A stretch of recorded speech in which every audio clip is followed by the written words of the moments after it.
Gaurko demagogian egina saioan Arrasatera gerturatu gara, AGA enpresa hobeto ezagutzeko bertan, segurtasunari buruz hitz egingo dugu, zerrailetarako konponentiak hilituelako bertan. Gixo gure oso jakin, goazen.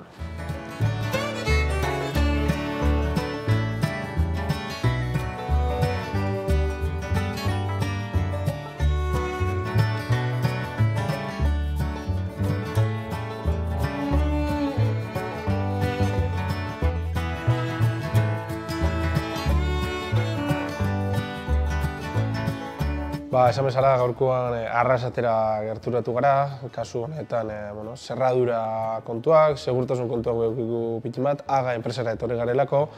Eta hobeto ezauketako lehenengo AGA gurekin daku Txema Elizaran. Txema, eskerrik asko zuen etxeko atiek, zabalketigatik. Eta zuei, horatzagatik. AGA, Arrasaten kokaketan da, handiak izena ezautuko da, baina nondik datorraga, noiz sortzen da? Bueno, beira, aurten 60 urtea, 60 urte ospatzen ditugu, martxan daramagula, eta AGA, oindala 60 urte sortu zuten 3 pertsonak. Justo dia, AGAn izena horti dator, ez? 3 izkiak die, sortzaileen abizenen lehenengo izkia. Aiesa, Goñi eta Alzola. Eta oindara 60 urte hasi ziren, tailer txiki batekin, pixkat hemengo industriari pixkat zerbitzeko. Eta poliki-poliki gaur gehan arte heldu beha. Aipatu du, zerrajeria kontuak eta zer da zehazki hemen AGAn egiten duzuena? Bueno, ikusi dezakezuen bezala, beti ditzen du, la industriara zerrajeria, ez? Nolabait, zerrelgintzan industria horrek definitzen gaitu pixkat. Eta mundu hontan guk ez duguna ikutzen da etxe bizitzetako ateen zerrailak. Erdera, zerrajeria domestika esaten da nahero, guk horrez geha sartzen. Industriarako gehien bat. Hori bai egia da, gaude oso orientatuta industriara.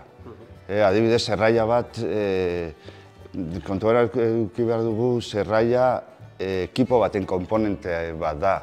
Zerraila batek bera bakarrik ez du ezertako balio. Orduan, nik uste guk aportatzen dugun gaia da, gure bezeroei euran ekipotako komponente bat.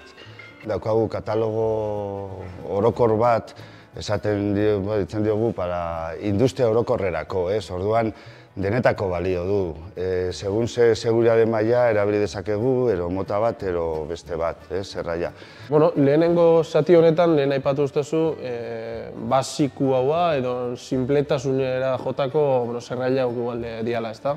Hemen ikusi dezakegu, zerraila basikoenak dira, giltza motak horiek dira, formakin, orduan, ez dago giltza, giltza ditzen diogu honi, baina da giltza simple bat. Hau giltza gabe irikitzea ez da zaila. Orduan horiek erabiltzen dira normalen armailuentzako edo ez dute seguritate maila hondirik behar, baizik eta behar dana zerbait itxita egon dein. Badaude beste zerraila batzuk, beste seguritate nivel bat dakate, ez? Edota giltzan arabera ere diferentea da, zerretako giltzak, giltza estandarra, eta aginak dazka zerra bezala, eta beste seguritateko giltza, ez? Hau giltzak kopiatzeko orduan eta zailagoa da, olako giltza bat kopiatzea, olako bat baino. Detaile hortatik dijo.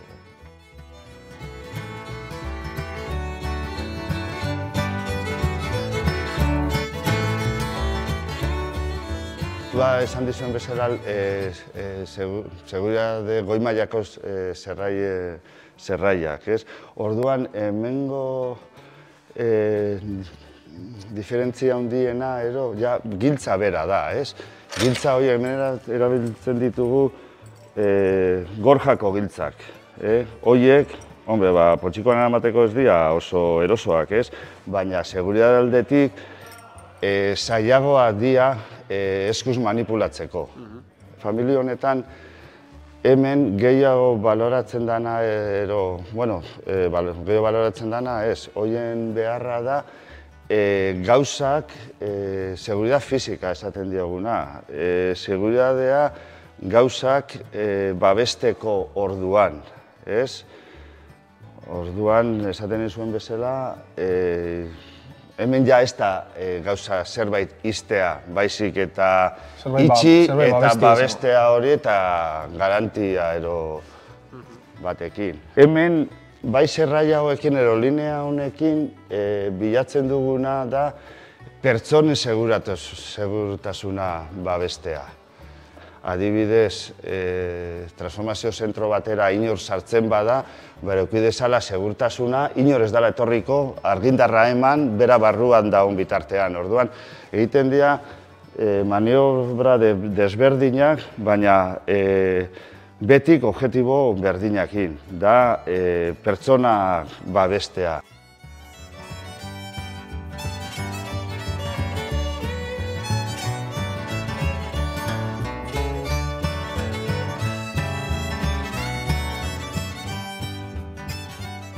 Zuek hagan aurrera begira jartzen zait, teknologia gero eta garrantzia gehiago dako, eta uste dut hemen atzean horren adibide bat dakula, ezta? Bai, hau da gure proiektu berri baten sartu ginean, eta hau pixkat merkatuaren tendentziak eramaten zaitu pixkat gauza hori garatzera eta ez. Aukera esan genuen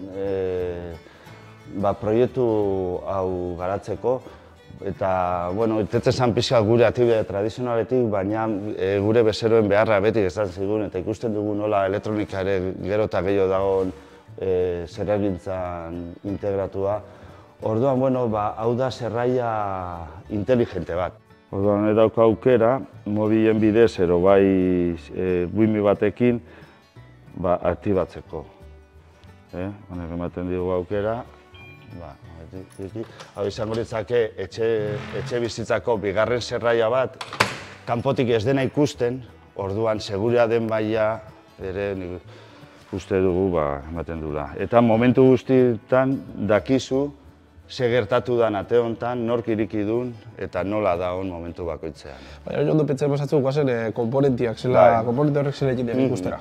Ederki.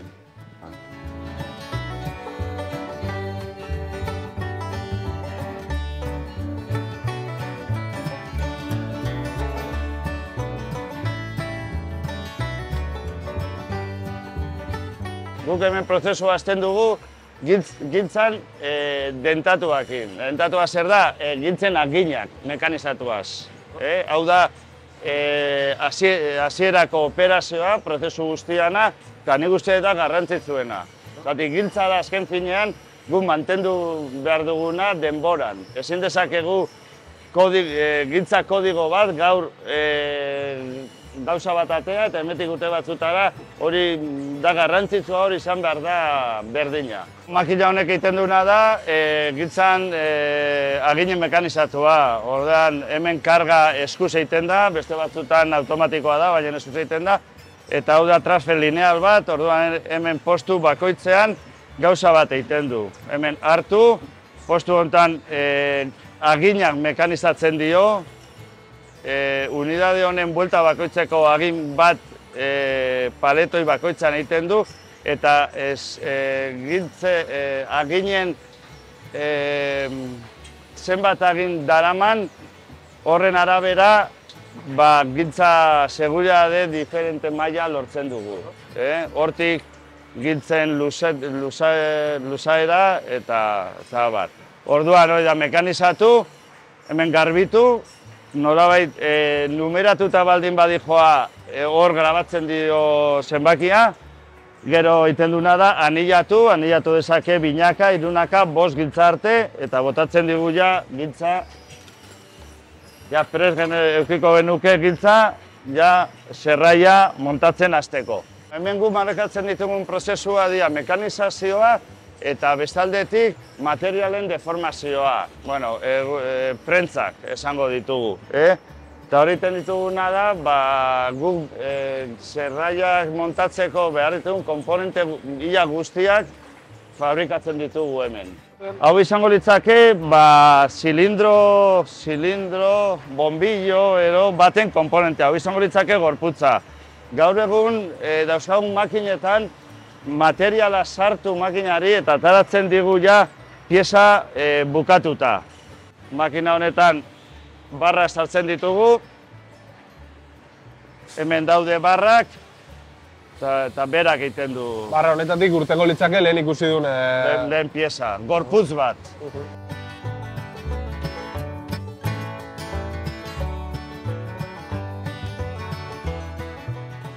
Hemen egiten ditugu brotxado operazioa. Makina honek egiten duena da, giltza sartzeko perfilan forma ematen dio, guk deitzen diogu tamborrari, ero rotorrari. Hemen da, giltza sartuko litzake hemen, eta giltza kombinazioa behar dana baldin bada, honek ja giratu ingo luke. Eta, claro, giltzen arabera, zenbat eta giltza perfil diferente dauzkagun, enbehar diogu honi, giltza horren forma eman behar diogu. Eta hau da makina, ematen diola... Forma hori, botixako. Forma hori da, perfila, giltzen perfila, esaten diogu.